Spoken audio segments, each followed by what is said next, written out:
Hello friends, I hope you are doing well. Welcome to your own channel UPSC CAPF with Himanshu वत्स।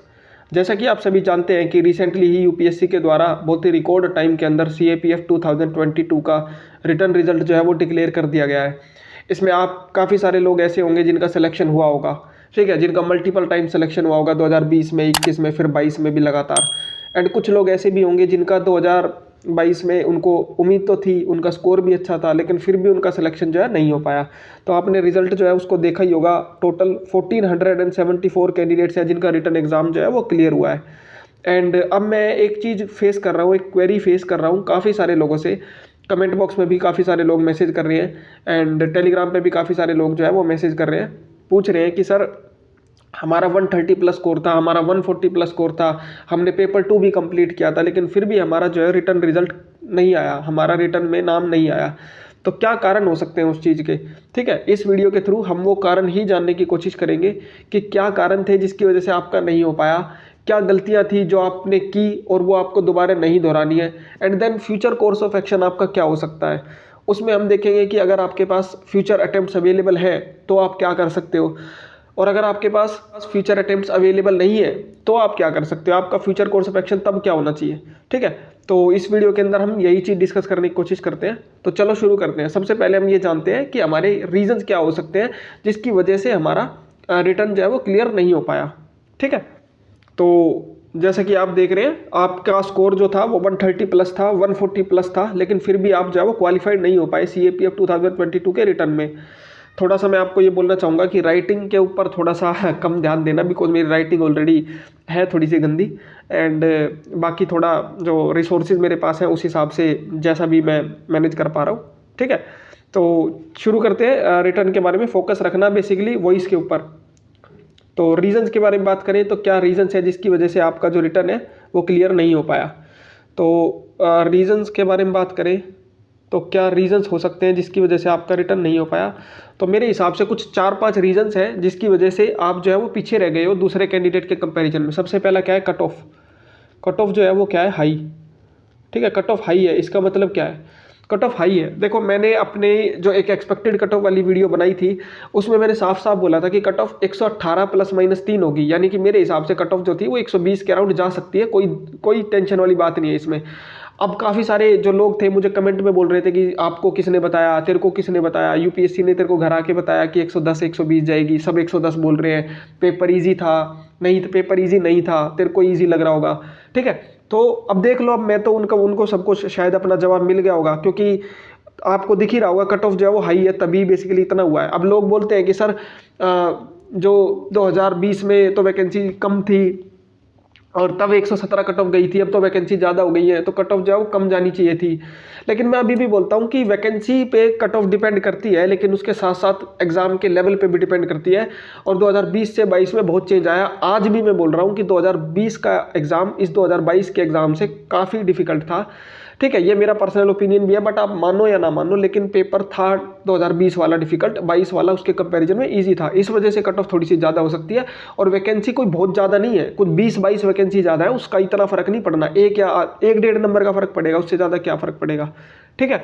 तो एक कारण ये हो सकता है कि कट ऑफ हाई है। आप लोग सोच रहे थे कि आपका 130 प्लस स्कोर है, आपका 140 प्लस स्कोर है, ठीक है, लेकिन यहाँ पे कट ऑफ भी आई है, जिसकी वजह से काफ़ी सारे लोग जो 160 170 मार्क्स लेके बैठे हुए हैं वो आपसे आगे निकल गए, ठीक है। दूसरा रीज़न क्या हो सकता है, दूसरे रीज़न के बारे में बात करें तो दूसरा रीज़न जो हो सकता है वो हो सकता है आंसर की में वेरिएशन। आंसर की वेरिएशन, आंसर की वेरिएशंस का क्या मतलब है, इसका मतलब ये है कि आप जो डिफरेंट कोचिंग्स के आंसर की से जो इवेल्युएट करते हो ना, वहाँ पे क्या होता है, वेरिएशन होता है। मैंने आपको एग्जांपल दिया था, 2020 की आंसर की रिलीज हो चुकी है, कोई चेक कर लेना, किसी भी कोचिंग के साथ मिला लेना, हर एक कोचिंग के 10 से 11 क्वेश्चन जो है वो गलत है। सेम चीज़ बेसिकली जो है ना 2022 में भी हो सकती है, 10-11 नहीं गलत होंगे बट 4-5 क्वेश्चन गलत होंगे। काफ़ी सारे क्वेश्चन ऐसे होते हैं जो डिस्प्यूटेड क्वेश्चन होते हैं, कंट्रोवर्शियल क्वेश्चन होते हैं, लाइक मिजोरम, मणिपुर, विंध्या, कार्बी एंगलोंग। अब इसमें क्या है, कितने भी सर पैर बाल नोच लो लेकिन आपको सही आंसर नहीं मिलेगा, ठीक है। अब कोई इसको क्या होगा, सही मान के बैठा होगा। मैंने अपनी आंसर की वाली वीडियो में बोला था, इनको गलत ही मान के चलना, बट कोई सही मान के बैठा होगा और उसने उस हिसाब से 130 लगाए होंगे, तो उसका स्कोर जो है वो वैसे कम हो गया होगा। ठीक है, तो आंसर की में वेरिएशन आता ही है, 7 से 8 नंबर तो हंसते खेलते कम हो जाते हैं आपके। और ये नहीं कह रहा कि कम ही होते हैं, बढ़ते भी हैं। कोई ऐसा बंदा भी मिलेगा आपको जो कहेगा कि मेरे 118 120 आ रहे थे फिर भी मेरा हो गया रिटर्न। उसका कारण ये है कि उसके 118 120 बढ़ के शायद 128 130 हो गए होंगे। ठीक है, तो ये होता ही हर साल का सीन है, 10 से 15 नंबर घटते हैं। मैंने अपनी अपनी जो वीडियो है मार्कशीट वाली उसमें भी बताया, मेरे खुद के 20 नंबर जो घटे थे और मेरे कुछ फ्रेंड्स के 15 15 17 17 नंबर बढ़े थे। ठीक है, तो ये होता है, दोनों साइड होता है। ठीक है, तो एक ये कारण हो सकता है। तीसरा कारण क्या हो सकता है? तीसरा कारण आपका सिलेक्शन ना होने का, देखो क्या होता है, मैंने आपको ऑलरेडी बताया कि पेपर 2 जो है वो कंप्लीट करना ही सफिशिएंट नहीं है। काफ़ी सारे लोग जो है वो कंप्लीट नहीं कर पाते। ठीक है, चलो कंप्लीट करना मतलब इंपॉर्टेंट है, बट काफ़ी सारे लोग कंप्लीट नहीं कर पाते। तो इस वजह से क्या होता है, पेपर 2 में जो उनका स्कोर है वो लेस देन 50 आ जाता है। ठीक है, लेस देन 50। और ये मैंने ऑलरेडी बताया हुआ है कि ऐसा जरूरी नहीं है कि 50 से कम नहीं आते। मेरी मार्कशीट कंपैरिजन वाली वीडियो देखना, उसमें मैंने साफ साफ दिखाया कि एक कैंडिडेट के, जो मेरा फ्रेंड भी है, उसके 38 मार्क्स भी आए हैं। तो ये लेस देन 50 जो है आपके, चाहे पेपर 1 में 180 क्यों ना हो, तो भी आप बाहर हो जाओगे वहाँ से। ठीक है, तो एक कारण ये हो सकता है कि आपका स्कोर शायद लेस देन 50 रहा हो। और ये जनरली हिंदी वाले जो स्टूडेंट्स होते हैं उनके साथ हो जाता है, बिकॉज वो ऐसे के लिए तो प्रिपेयर्ड रहते हैं, लेकिन जो रिपोर्ट आर्ग्यूमेंट जो प्रीसी आता है उसके लिए वो इतने अच्छे से प्रिपेयर्ड नहीं होते हैं। एंड एज अ रिजल्ट उनका जो स्कोर है वो थोड़ा कम रह जाता है एंड उनका जो नाम है वो लिस्ट में नहीं आ पाता है। ठीक है, अब चौथा कारण क्या हो सकता है? जो फोर्थ रीजन के बारे में बात करें तो फोर्थ रीजन जो मेरे हिसाब से हो सकता है वो हो सकता है लो स्कोर। ठीक है, लो स्कोर इन पेपर 2।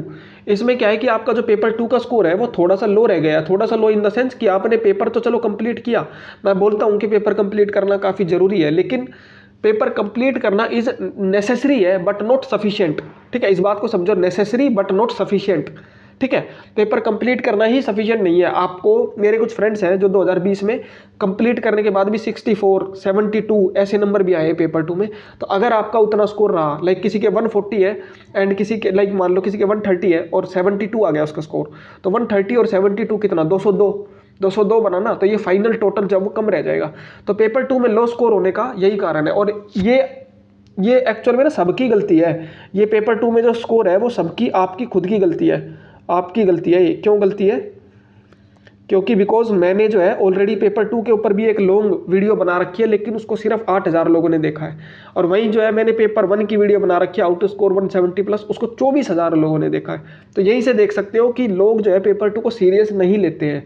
इवन मैंने 2022 का पेपर 2 का डिस्कशन किया, सिर्फ 2000 लोगों ने देखा है, वेरएज आंसर की जो वीडियो थी पेपर 1 की वो 7000 लोगों ने देखी है। तो देख सकते हो कितना डिफरेंस है। पेपर 2 को कोई सीरियस ही नहीं लेता। मैं अपना जो टेलीग्राम का ग्रुप है मेरा, उसमें 500 के आसपास लोग हैं, 500 हो चुके हैं लगभग, और मैं उसमें डेली का एक टॉपिक डालता हूँ, एसे का, आर्गुमेंट का, लेकिन लिखने वाले कितने, 500 में से सिर्फ 3 या 4 बंदे हैं जो लिखते हैं और एक दूसरे का इवैल्यूएट करते हैं। अदरवाइज किसी को फर्क नहीं पड़ता कि वो लिख रहे हैं कि नहीं लिख रहे हैं, उनको बस ये है कि नंबर मिल जाए, लिखना नहीं है, मेहनत नहीं करनी है, बस नंबर चाहिए। अरे कैसे आएंगे नंबर जब आप पेपर 2 की प्रैक्टिस नहीं करोगे? 80% लोग ऐसे होंगे जो पेपर 2 को बिना कोई टेस्ट लिखे हुए, बिना कोई प्रैक्टिस किए हुए, बिना कोई पेपर का देखे हुए, बस वो 2 दिन पहले ग्रामर पढ़ के अपने आप को तोप समझते हैं कि हम तो 2 दिन पहले ग्रामर पढ़ ली और हम क्लियर कर देंगे। ऐसा नहीं होता। ग्रामर जो है वो ठीक है, आपको स्कोर दिला सकती है, लेकिन आपको रिपोर्ट, आर्ग्यूमेंट, प्रीसी, ऐसे, इन सब की प्रैक्टिस करनी पड़ेगी। एटलीस्ट 2-4 पेपर तो लिखने ही पड़ेंगे। अदरवाइज आप ऐसे कैंडिडेट हो फिर जो स्कूल लेवल से ही बहुत ही अच्छा है डिबेटिंग में, एसेज में, उसको इतनी प्रॉब्लम नहीं आएगी, लेकिन जो नॉर्मल कैंडिडेट है उसको लिखना पड़ता है और कोई लिखता ही नहीं है। मैं खुद बोल रहा हूँ, मेरे ग्रुप में सिर्फ 3 या 4 लोग हैं जो लिखते हैं और फिर आगे इन्हीं के ही मार्क्स अच्छे आते हैं, क्योंकि जो लिखेगा उसी को ही पता है ना कि इंप्रूवमेंट कहाँ करनी है। जिसने लिखा ही नहीं उसको पता कैसे चलेगा कि इंप्रूवमेंट कहाँ करनी है। ठीक है, तो ये लो स्कोर इन पेपर 2। अब उसके बाद अगला जो रीजन हो सकता है वो क्या हो सकता है? वो हो सकता है जो फाइनल टोटल है वो कम रह गया, फाइनल टोटल लो। ठीक है, यानी कि आपका जो फाइनल टोटल था पेपर 1 प्लस पेपर 2 का वो कम रह गया, यानी कि पेपर 1 पेपर 2 का फाइनल टोटल जो है वो कम रह गया। वो कैसे कम रह गया? बेसिकली आपके पेपर 1 में भी मान लो 130 आए या 135 आए और पेपर 2 में मान लो आपके 65 आ गए, 70 आ गए, तो आप 205 नंबर बना। लेकिन मेरे हिसाब से जो मैंने बोला था, पेपर 1 प्लस पेपर 2, अगर पेपर 1 की कट ऑफ 120 प्लस है, जो कि आपको दिख भी रही होगी, एंड पेपर 2 में नॉर्मली जो है वो 85 से 90 नंबर जुड़ जाते हैं, तो 85 भी जोड़ोगे तो ये कितना बन जाता है? 205। तो यानी कि कट ऑफ जो है 205 से 210 के बीच में है, टोटल वाली, फाइनल वाली। तो यहाँ पे आप लोग जो है वो पीछे रह गए हो गए। उसका एक बहुत बड़ा रीज़न जो है वो क्या है, वो है पेपर 2। अब उसके बाद बेसिकली आप जो है, ये मेरे हिसाब से ये 5 रीज़न हो सकते थे जिसकी वजह से आपका जो फाइनल जो रिटर्न में सिलेक्शन है वो नहीं हो पाया। अब उसके बाद हम बात करते हैं कि आगे हम क्या कर सकते हैं, बिकॉज अब जो हो गया सो हो गया, अब तो उसको चेंज नहीं किया जा सकता। आप चाहे कुछ भी कर लो, कुछ भी बोल लो कि ये क्वेश्चन यूपीएससी ने ये कर दिया, वो कर दिया, मतलब मेरा तो नहीं हुआ, डिस्क्रिमिनेशन है, ये वो। कुछ लोग बोल रहे थे कि डिस्क्रिमिनेशन होता है, ठीक है, रीज़न के हिसाब से, बट ऐसा कुछ नहीं होता है। तो अब बात करते हैं कि अब आप आगे क्या कर सकते हो, व्हाट नेक्स्ट, ठीक है। तो अब हम बात करते हैं कि आपका जो फ्यूचर कोर्स ऑफ एक्शन है वो क्या हो सकता है। तो इसको मैं 2 कैटेगरी के पर्सन्स के अंदर डिवाइड करूंगा, ठीक है। 2 कैटेगरी ऑफ पर्सन्स, एक तो वो जिनके पास अटेम्प्ट्स अवेलेबल है, अटेम्प्ट्स जिनके पास बचे हुए हैं, और एक वो जिनके पास अटेम्प्ट्स नहीं है, ठीक है। तो ये 2 लोग क्या कर सकते हैं। देखो, सबसे पहले उनके बारे में बात करें जिनके पास अटेम्प्ट्स है। अब आपके पास बात करूं तो आपके पास अटेम्प्ट्स अवेलेबल हैं। सबसे पहले आपको क्या करना चाहिए, एक हफ्ता आप अपना रेस्ट लो, थोड़ा घूमो फिरो, ताकि आपका मूड जो है थोड़ा ठीक हो, माइंड डाइवर्ट हो। फिर उसके बाद अपना पढ़ाई में लग जाओ। अब यहाँ पे बेसिकली आपको मैं ये बोलूँगा कि आप जो है, जो 2022 का आपने पेपर दिया, पेपर 1 और पेपर 2 दोनों उठाओ।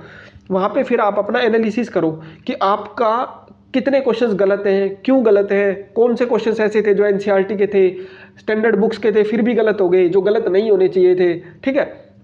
वो चीज़ एनालाइज करो। एंड पेपर 2 का भी एनालाइज करो कि कौन कौन से टॉपिक्स थे जो आप पहले से प्रिपेयर कर सकते थे बट आपने नहीं करा, इस वजह से आप अच्छे से नहीं कर पाए। आपके ग्रामर में 10 नंबर आ रहे हैं बट जबकि औरों के 20-22 नंबर आ रहे हैं। तो ऐसा क्यों आ रहा है, क्योंकि यहाँ पे क्या है ना, यहाँ पे गलती आपकी खुद की है।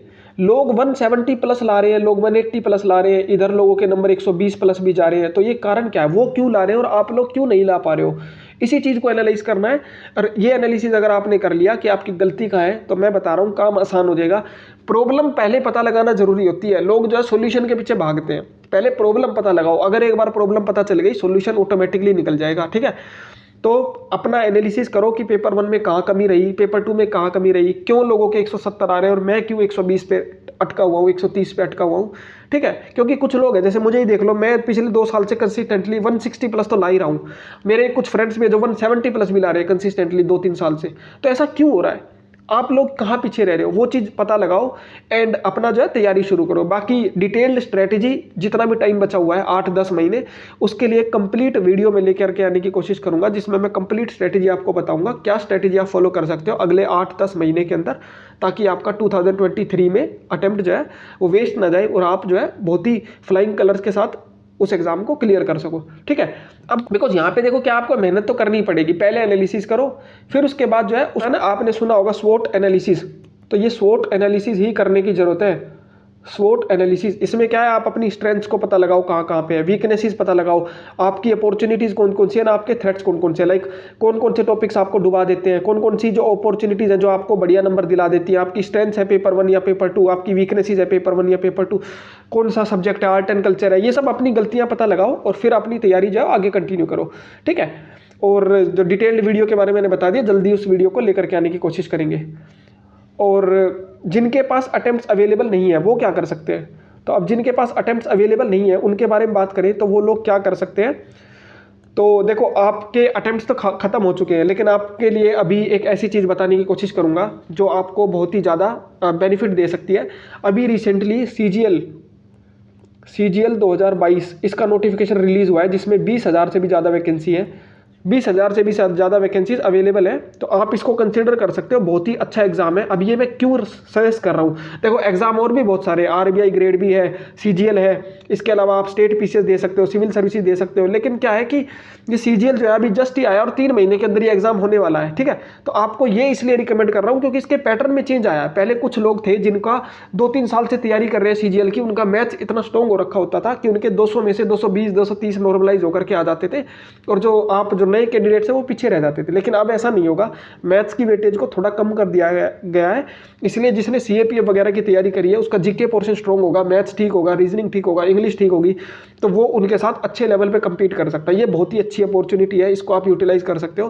पहले ये होता था कि जो 2-3 साल से CGL की तैयारी कर रहा है वो बहुत ही एज पे बैठा होता था, और जो नया आ रहा है वो पीछे रह जाता है। लेकिन अभी क्या है, लेवल प्लेइंग फील्ड टाइप सा क्रिएट हो गया है। आप नए पैटर्न को चेक करो, आपको खुद रियलाइज हो जाएगा कि आपके फेवर में ही हुआ ये, ठीक है। और जो सीजीएल के पुराने कैंडिडेट थे उनके थोड़े अगेंस्ट में लगेगा ये आपको। दूसरा, आपको मैं इसी में ही आपको एक और फायदा बताता हूं। अगर आपने सीजीएल से कोई जॉब ले ली तो सीएपीएफ के लिए आप दोबारा से एलिजिबल हो जाओगे, ठीक है, री एलिजिबल। कैसे? तो सीएपीएफ के नोटिफिकेशन में पढ़ना, जो सेंट्रल गवर्नमेंट सिविलियन एम्प्लॉयज़ है उनको बेसिकली 5 साल का एज रिलैक्सेशन मिलता है। तो अगर आपने एक बार सिविल सीजीएल में क्लियर कर लिया तो आपको एक बार फिर से 5 साल का जो एज रिलैक्सेशन है वो मिल जाएगा, ठीक है। 5 ईयर्स का रिलैक्सेशन मिल जाएगा, ठीक है। ये 5 ईयर्स का रिलैक्सेशन आपके लिए काफ़ी बेनिफिशियल होने वाला है। मैं 2020 में 2-3 लोगों से ऐसा मिला था जो रिलैक्सेशन लेने के बाद 32 33 की एज के थे और वो सीएपीएफ का फिजिकल मेडिकल मेरे साथ देने आए हुए थे। उन्होंने इंटरव्यू भी दिया बट फाइनल सिलेक्शन नहीं हो पाया, ठीक है। तो आप ये फ़ायदा उठा सकते हो। आपका जो सीएपीएफ का ड्रीम है जो अभी दब गया है बिल्कुल या ख़त्म हो गया है, वो वापस से रिवाइव हो सकता है अगर आपने ये जॉब जो है ले ली। सीजीएल हो, सीएचएसएल हो, एमटीएस हो, किसी में भी 5 साल का एज रिलैक्सेशन आपको मिल जाएगा।